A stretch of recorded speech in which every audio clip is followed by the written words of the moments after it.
देखिए, लंबी यानी सामाजिक लड़ाई भी, राजनीतिक लड़ाई भी लंबी लड़ने में सक्षम थे वो। बहुत कम लोग हैं ऐसे जो बिना इस बात के कि मुझे कितनी कामयाबी मिलेगी या नहीं मिलेगी, लेकिन संघर्ष की जो स्पिरिट थी, संघर्ष का जो उनके अंदर एक मादा था, वो अद्वितीय था। मैं यहाँ भी बैठे थे तब भी मैंने यही बात कही थी। वरना तो आज के युग में लोग संघर्ष करते हैं कि उससे कुछ निकले, उनके लिए, समाज के लिए या राजनीतिक सोच में निकले ना निकले, उनके लिए निकले, तो उससे ऊपर थे वो। सर, इससे अलग बात करें राजनीतिक, जो राज्यसभा चुनाव हो उसके बाद कांग्रेस बिखर गई सर।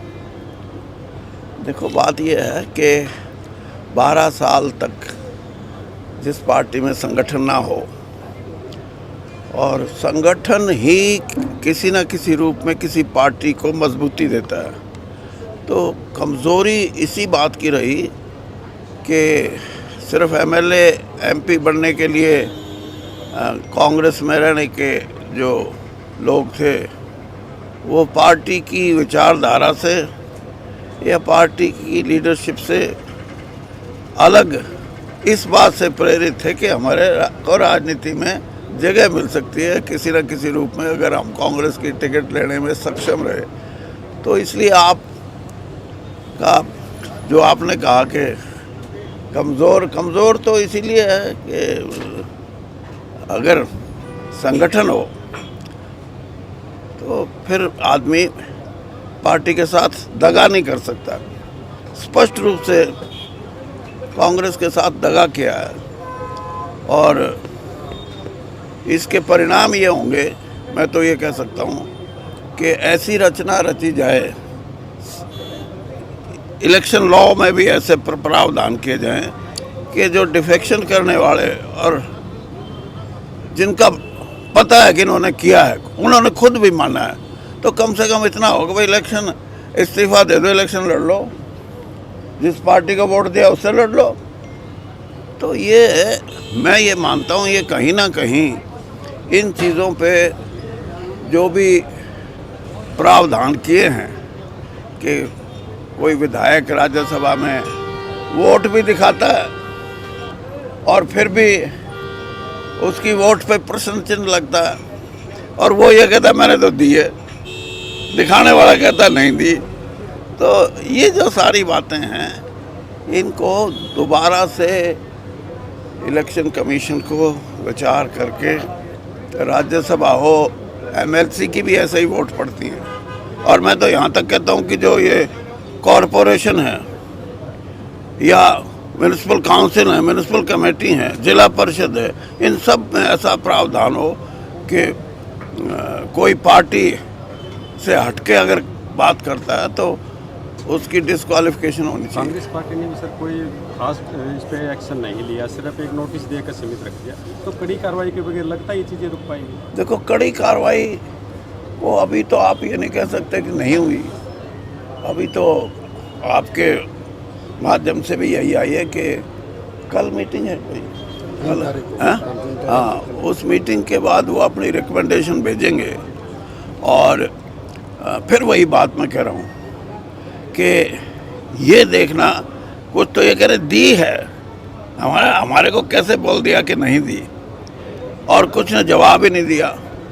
तो इस किस्म की उनकी, मैं यही बात कह रहा हूँ कि पार्टी को एक राजनीतिक फैसला भी ये लेना चाहिए कि राज्यसभा के इलेक्शन में भी वोट को सीक्रेट रखने के लिए, और जहाँ डिफेक्शन होता है अगर सीक्रेट नहीं भी रखते तो उसकी डिस्क्वालिफिकेशन होनी चाहिए। ये नहीं है अब पार्टी जैसे आप करें, क्यों नहीं हुआ, सस्पेंशन है आखिरी हथियार, सस्पेंशन के बाद वो बिल्कुल आज़ाद हैं, फिर कांग्रेस का विप भी नहीं चलेगा अगर विधानसभा में भी कोई वोटिंग हुई तो इसलिए ये फैसला इतना आसान नहीं है। लेकिन मैं इतना ज़रूर कहूँगा कि एक बड़ा फैसला ले लिया जाए, और बड़ा फैसला एक तो राजनीतिक रूप से कि ये जो पद्धति है इसमें क्या सुधार हो सकते हैं, और दूसरा बड़ा फैसला ये कि जिन्होंने पार्टी से दगा किया है उनको पार्टी से निकाल देना चाहिए। सर हिमाचल ले जाया गया, उसके बावजूद भी बिक गए, कहा जा दिया गया बीजेपी की तरफ से,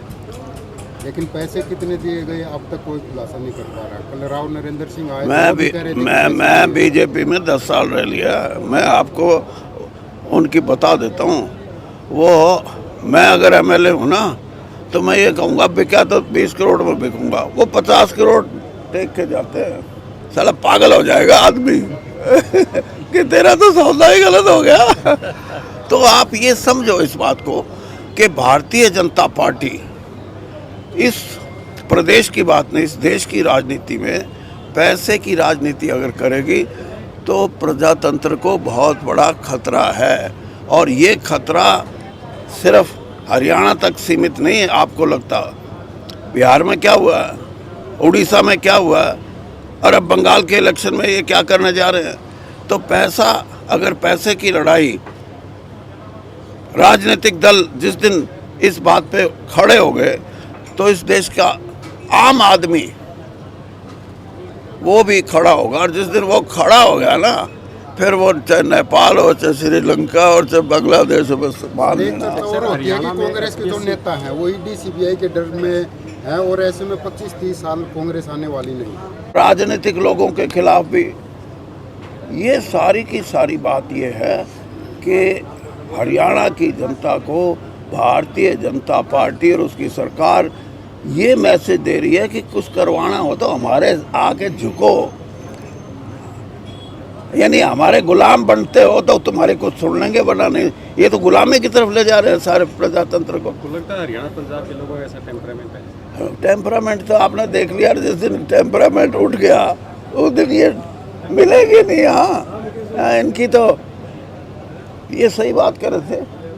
8-10% लोग इस देश के धर्म के नाम से, धर्म में का धर्मांधता के माध्यम से और पैसे का उन पे बल है ही, पैसे के बल पे अपने राज्यों में भी अपनी स्थिति को परमानेंट बनाने के लिए, और ऊपर दिल्ली में भी ऐसी रचना है। ये इस रचना को तोड़ेगा आम साधारण आदमी तोड़ेगा। और ये तो टूट गई थी जिस दिन 400 का नारा दिया था पार्लियामेंट के इलेक्शन में। गरीब आदमी समझ गया था ये बात, उसने इनको बता दिया कि तुम 400, तुम 240 पे इसलिए टिक गए कि थोड़ा सा जागृति में 5-7 दिन की कमी रहेगी, वरना तो 160 पे 170 पे आगे टिकते। शरण सिंह जो यात्रा कर रहे हैं, लोगों का समर्थन मिल रहा है, लेकिन पार्टी कांग्रेस का समर्थन नहीं मिल रहा है।